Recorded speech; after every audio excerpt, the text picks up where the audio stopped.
Hi teachers, we have compiled some resources that we hope you'll find useful to help when you're designing your asynchronous lessons. We started by asking our teachers what criteria you think is important that would make for a quality asynchronous assignment.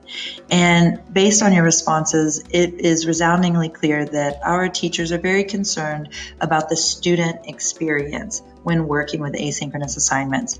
If you notice looking at this word cloud, the larger a word is, the more it was repeated among and across different groups. So we're going to take a look at a couple of these criteria a little bit closer. Teachers, first and foremost, we're most concerned about how to make sure that our asynchronous assignments are manageable for our students. So in order to do that, we're going to commit to a few things. We're going to try to give students a 48-hour advance notice on our asynchronous assignment. That would look like following up after my synchronous class time with my group of students. I will then post the next asynchronous assignment. If we're able to get into that kind of a cycle, I know that it's very hard right at the beginning, but once we can get in front of that cycle and then maintain it, it will allow our students that 48-hour time period to schedule in and manage their time to work through all their different asynchronous assignments. Also, we want to keep in mind that we do have very diverse learners in our classrooms. And so wherever possible, try to offer choice or varied levels of difficulty when we are creating our assignments. It could look something like providing an article and a video and allowing students to choose between which one they want to engage with. Or if we want everyone to read a text, choosing from resources like Newsella where students can adjust the lexile range will also be helpful. We just want to keep in mind that an asynchronous assignment that might take one student 20 minutes to complete might take some other students anywhere upwards from 30 to 40 to 50 minutes. And so just keeping that in mind. Also, and this is one thing that our teachers are phenomenal at already, but it's just keeping those lines of communication open with our students. You guys are always there for them and they know they can reach out to you, but just to repeat that message, especially in relation to the asynchronous workload, and having them reach out and communicate with you so that you can find a solution that will help best fit their needs.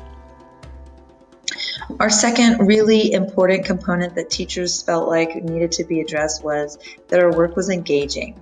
And so when we think about engagement, this is where we can focus on some of the more fun and creative side of our job, where we are as teachers, we're designers of learning experiences.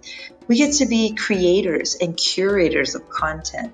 And so keeping that in mind, whenever possible, when you're designing your unit, try to focus the essential questions and the inquiry around a topic that's of high relevance or interest to our students is going to be important. And then at the moment where we're creating our asynchronous assignments, really going through, if we're not creating our own videos, then carefully selecting high quality videos that align with our learning target and that are engaging and interesting to watch or being part of, and the topics are interesting to learn more about. Our teachers also identified that it was going to be really important that we provide clear instructions for our students so that they can be successful as they work independently. So in order to help them become leaders in their own learning, we want to do a few things. First, make sure that we're clearly stating our learning target. We always do this in our synchronous lessons, but it's going to be equally as important in our asynchronous time. It helps students anchor their attention and focus on what their goal of learning is for that lesson. And maybe we're also providing a guide of how they will know they are successful. Also, anytime we can add some audio to our slides, that's going to be very helpful for students. It provides opportunity to give some background information or help make connections, but it is an important component that will help guide our students, and they feel your presence too when they're hearing your voice. Anytime possible, if you can preview, if you have a tricky component in your asynchronous work, Maybe you're using a simulation for the first time with your class. So you want to give them an opportunity to preview that in your synchronous time. You can show them how they can manipulate variables or change settings. That's going to help them be more successful as they're going to work on it independently. And then lastly, one component that a lot of us use already, but just as it's a good reminder, is here at the beginning of the year, explicitly train your students to use those Google Classroom comments to ask questions about instructions or logistics. This helps you build a community of learners because you can encourage them to answer each other's questions. These are the kinds of questions like, Miss, when is this assignment due? Or I can't open the Nearpod. Those kinds of questions, a lot of the other students will know the answer to it and they can help each other out. And it also keeps our students, they still have a support system that they can go to even when they're working asynchronously, so that they don't hit a wall and then can't move forward with the assignment. And of course, the teacher is there as well, so you can respond in, but it's nice to empower students so that they can help one another as well. In the next slide, I provide just a checklist. This is by no means an exhaustive checklist, and it does not mean that all of your asynchronous assignments will look like this. But as we are launching a lot of our units, and if you are looking for just kind of some ideas for getting started, this is a place that you could go to. So on the left side, I've put the lesson components, which you would want to consider including in your asynchronous lesson. On the right side, we have, if you're doing this in Nearpod, some of the cool, different Nearpod elements that could be used for those purposes. And so I don't recommend using all of the Nearpod elements in that box, maybe choosing one for each one of them. So I'm not going to talk a lot about this. I just want to take a moment to hover in on the activating prior knowledge. That's one area that sometimes we forget, and we know from the brain research that whenever we can help students recall their background knowledge, what they already know about a topic, we're going to help them make a stronger connection and a stronger neural pathway by connecting what they already know to what the new learning topic is. And so whenever possible, if we can activate that prior knowledge before diving into the learning target of the lesson, it will help students deepen their understanding. Also, just keep in mind that because if we are using Nearpod or any asynchronous assignment, creating that moment to collect some rich formative data. So after we allow students to practice some, go ahead and throw in an open-ended question or a short quiz question, just to allow you to have the opportunity to collect some data to gauge where students' understanding is by the end of working with this asynchronous lesson. We can use this data to help us design purposeful grouping or to report out in our formative checkpoints. And it's also helpful at the end of our lesson to guide students to what they want to bring to the next sync time. Maybe you just wanted them to read an article and take notes over the main points, or you want them to bring in their questions, but kind of clarifying that at the end of your asynchronous lesson will be helpful for your next sync class time. This next slide just provides some of the background information for each of the lesson components that are in the checklist. Teachers also identified that it was important to keep our asynchronous work connected.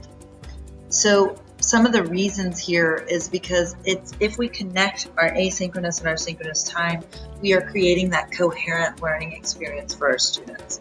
It's also helping build in their motivation to complete the asynchronous work because they know that it's going to be an essential component of what they're then going to do. They're going to apply it in the synchronous time. It also allows us to scaffold understanding, providing opportunities for choice, and so we can help students as, if our asynchronous work is addressing the level 1 and 2 of the depth of knowledge, and then we can come in and drive it deeper during our synchronous time.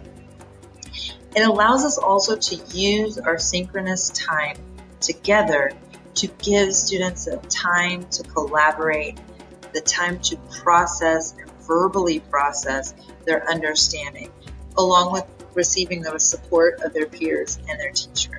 So it allows us to use our synchronous time to really focus on student talk time, student creation time while we're together.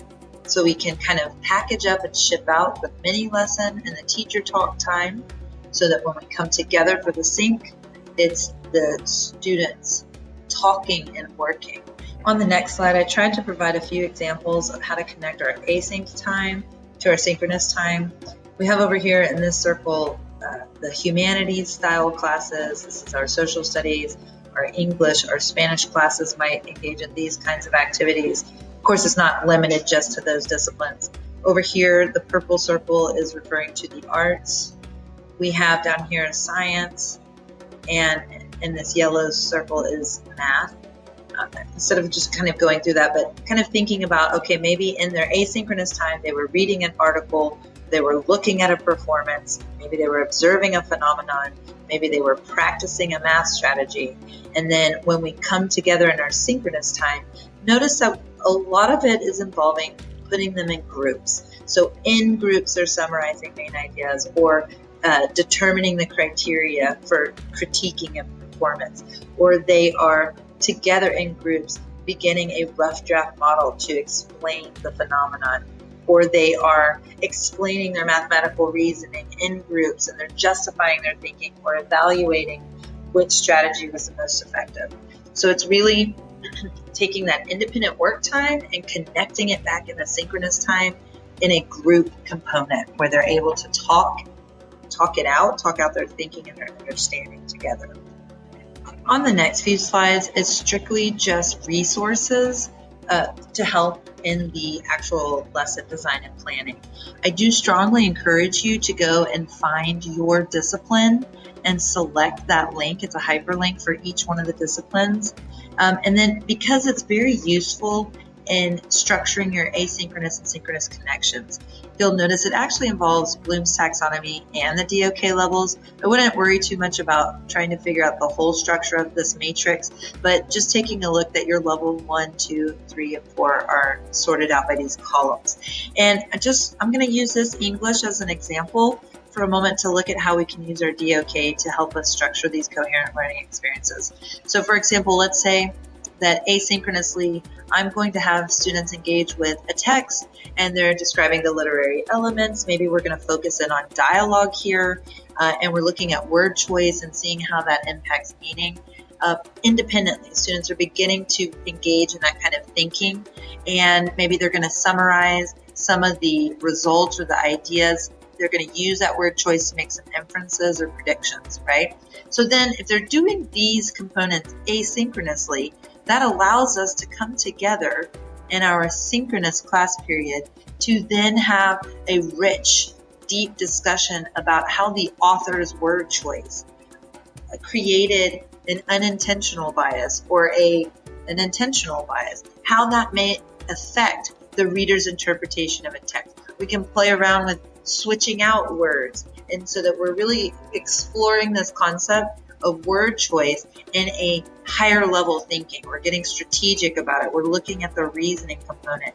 And then maybe the next asynchronous assignment is to then go apply this in a new context where they're either looking at text with different perspectives and they're looking at word choice in that context, or they're writing something of their own and they're applying this concept of word choice with it. But it's taking that levels of understanding and applying it directly in our lesson design.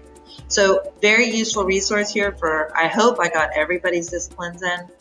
And then the rest of the slides are strictly just resources. These are some DOK verbs. They are not discipline specific. And then on this side, you have some question stumps that you could literally take these and adapt them as some of your question stumps for your asynchronous or synchronous kind of thinking prompts. And they're divided out by your levels. So you've got your level 2, 3, and 4. And just thought this might be useful as we are determining our lesson activities. The rest are some of these graphics that we're familiar with, and they're just useful resources here. So overall, thank you for taking the time to listen to this video. We do have a Google form if you would like some extra support in the designing of your asynchronous lessons, don't hesitate to reach out. It is an honor to work with such a professional group of educators, and we thank you for the tremendous amount of time and effort that you have dedicated in designing these quality learning experiences for your students. You guys are awesome. Don't hesitate to reach out. I hope you have a fantastic week.